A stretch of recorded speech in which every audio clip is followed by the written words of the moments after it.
Ce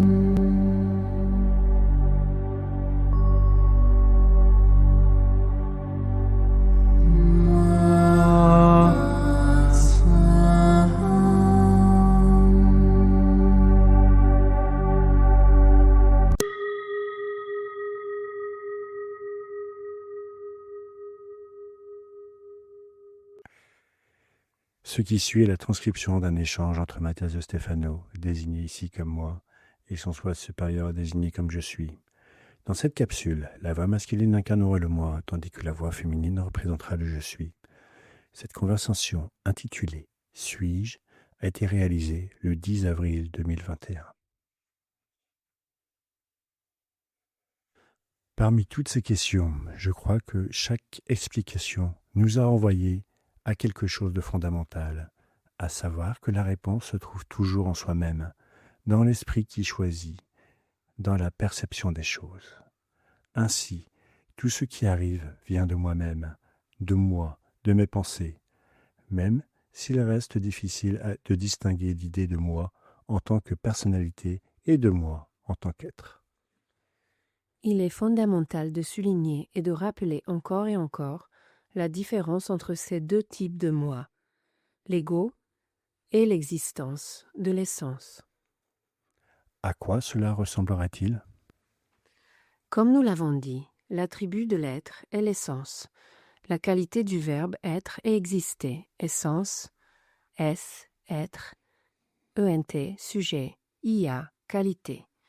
Quand quelqu'un sort de la qualité d'être, il s'externalise de son centre vers la périphérie. Il sort de son état naturel, c'est-à-dire il existe de, ex, hors de, stare, être, exister. Le moi, provenant des langues indo-européennes ego, se déformant en eo, yo, ya, i, ou encore ao, aha, as, es, am, est l'expression, c'est-à-dire le sujet qui se libère de la pression interne pour s'ouvrir aux possibilités de l'existence, se déplacer à la périphérie de l'être, et ainsi trouver des options de soi-même. La fonction principale de l'ego, du moi, est de rechercher des options, de se transformer en d'autres choses qui ne sont pas l'être, afin de nourrir l'être d'expérience. C'est celui qui vit l'existence tandis que l'être, l'essence, contemple. C'est pour cette raison même que l'ego est utile à la création, car c'est lui qui existe, qui se déplace de lui-même, pour trouver des possibilités infinies, en se nourrissant d'expériences et d'aventures, qui constitueront les outils pour créer, recréer et s'étendre. Et quelle est l'autre version de l'ego ? Celle qui ne se souvient pas, qu'elle est sortie d'elle-même. Celle qui a oublié pourquoi elle est sortie. Celle qui a oublié la raison de son existence, et qui est donc devenue le centre d'elle-même. Faisant des outils et des expériences, sa seule vérité perdant la connexion avec l'essence, et essayant de construire sa propre réalité en se croyant le centre de toute chose. L'un est l'ego qui sort de l'essence pour la nourrir d'expérience. L'autre est le même ego qui est sorti mais qui a oublié pourquoi il l'a fait et qui ne sait pas revenir au centre. Les humains sont habitués à l'ego perdu. C'est lui qui se juge, qu'il considère comme un obstacle pour trouver l'essence et la vérité. L'ego, synonyme de personnalité, empêche de voir clairement les réponses divines et les embellit de préjugés mentaux, croyances, émotionnels, traumatismes et physiques, habitudes. Mais tout cet embellissement n'est qu'un ensemble d'outils utiles à l'idée originelle de l'ego, qui s'est lancé à leur recherche pour évoluer. Le problème de l'ego a été de rechercher l'outil comme une fin et non comme un moyen. C'est pourquoi tu dois te poser à nouveau toutes les questions, mais dans un but précis, toi-même. Qu'est-ce que je suis ? Un ensemble de particules émergées des ondes qui se déplacent selon les constantes de l'espace-temps et qui se sont manifestées en troisième dimension sous forme de réseaux constitués d'un échange intelligent de données, propre à l'esprit universel. Pourquoi suis-je ? Parce que l'essence est, mais elle ne peut avoir été ni avoir l'intention d'être autre chose. La seule façon dont l'essence peut se manifester est de sortir d'elle-même, Et tu es cette seule issue qu'elle a trouvée pour se comprendre et se manifester. Tu es l'existence même. Pourquoi faire, suis-je?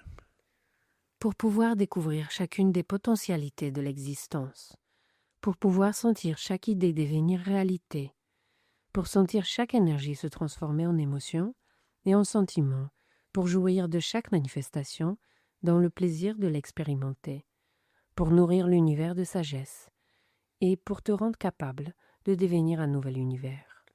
Lequel suis-je? C'est lui que tu choisis d'être, et tu as choisi en fonction de tes qualités, de tes vibrations, de tes résonances. Le choix de ce que tu es se fait par ce que tu vibres, par ce que tu deviens, ce qui vibre en ton être.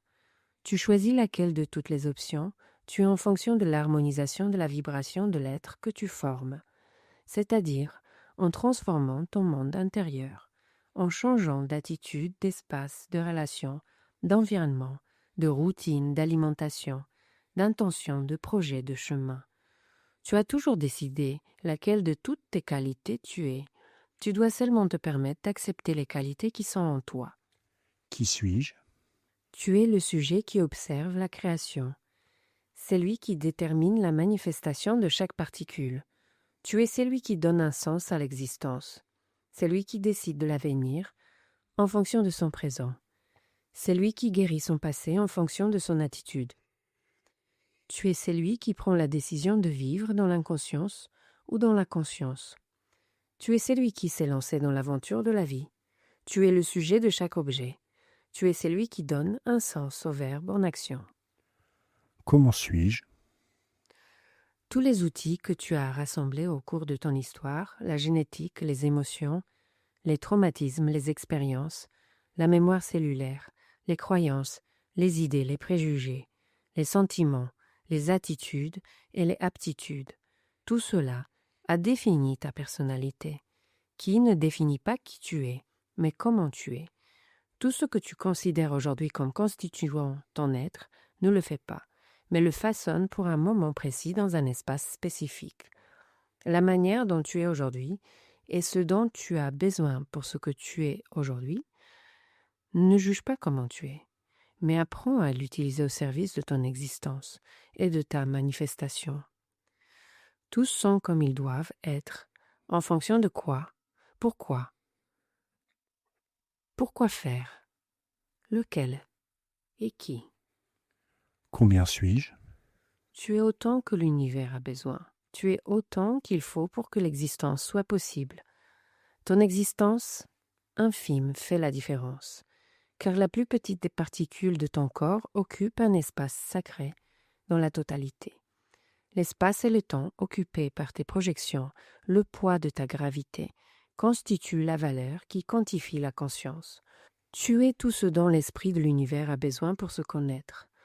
Tu es tout et tu n'es rien, et par conséquent, tu vaux tout et tu ne vaux rien. Ainsi, chacune de tes respirations compte dans l'expansion cosmique. Quand suis-je? À chaque instant, car le temps n'est rien d'autre que la relativité de ton existence entre le tout et le néant. Tu es infini, tu es dans le passé, dans le présent et dans le futur, car ton essence englobe toutes les probabilités de l'existence, et ton ego, tournant autour de l'essence, comme la lune autour de la terre, comme la terre autour du soleil, s'est fragmenté vers l'infini pour pouvoir vivre chaque instant et regarder chaque temps dans les yeux. C'est pourquoi tes cellules vivent chaque jour le passé comme s'il s'agissait d'aujourd'hui, et ton esprit interprète les projets à chaque instant en les imaginant comme s'ils étaient déjà devant toi. Tu es tes ancêtres et le potentiel de tes futurs, et ainsi tu vis éternellement, car tes atomes ne disparaissent jamais, mais se transforment, et tu le feras éternellement. Où suis-je? Dans chaque particule du cosmos, dans chaque onde, car chaque infime partie de toi est la manifestation d'une projection des possibilités infinies, d'une seule particule qui n'est même pas une particule, mais une onde qui a décidé de se comporter comme telle. Et une onde est comme une vague dans la mer, émergeant et plongeant encore et encore dans l'infini de l'océan. L'endroit où tu crois être n'existe pas, car tous les endroits sont identiques, étendu dans le temps à travers l'espace. Tu es ici, car c'est la seule chose qui existe, et peu importe où tu vas, tu seras toujours là où tu dois être. Suis-je moi? Tu es toi, je suis. Pourquoi moi? Je me suis toujours posé cette question. Pourquoi suis-je moi? Est-ce moi qui dois faire cela? N'y a-t-il personne de mieux pour faire ce que je fais? Pourquoi moi? Cette question que nous nous posons souvent. Parmi les milliards d'humains qui existent, pourquoi moi? Suis-je vraiment moi? Pourquoi la Terre parmi des trillions de planètes? Pourquoi le Soleil parmi des milliards d'étoiles? Pourquoi la Voie lactée parmi des millions de galaxies? La réponse est simple, parce que c'est ainsi. C'est ainsi? Ainsi est un adverbe de manière, une réponse à la question comment. C'est ainsi définit les formes de ce qui est affirmé, qui est ferme, en axe, en son centre. Cela implique donc que les raisons pour lesquelles c'est telle ou telle personne qui vit ce qu'elle vit ne sont pas déterminées par un esprit supérieur qui désigne du doigt les personnes, les âmes ou les esprits, mais que c'est ton propre état vibratoire, historique, ton bagage génétique et expérientiel qui a modifié tes formes pour qu'elles soient en résonance avec ce que tu fais, dis et ressens. Et ce que tu es, c'est la vérité. Ce que l'Esprit universel croit de toi, c'est ce qu'il crée en toi. Et tu es le seul être capable d'accepter cette vérité, car tu la constitues dans tes formes. Lorsque tu te demandes « suis-je moi? Pourquoi moi ?» la réponse sera toujours. C'est ainsi. Et il manque un point final à ton affirmation. Amen, de l'hébreu amn. C'est ainsi, c'est vrai. Inspire et dis-le sans hésitation. Au nom du je suis. Amen.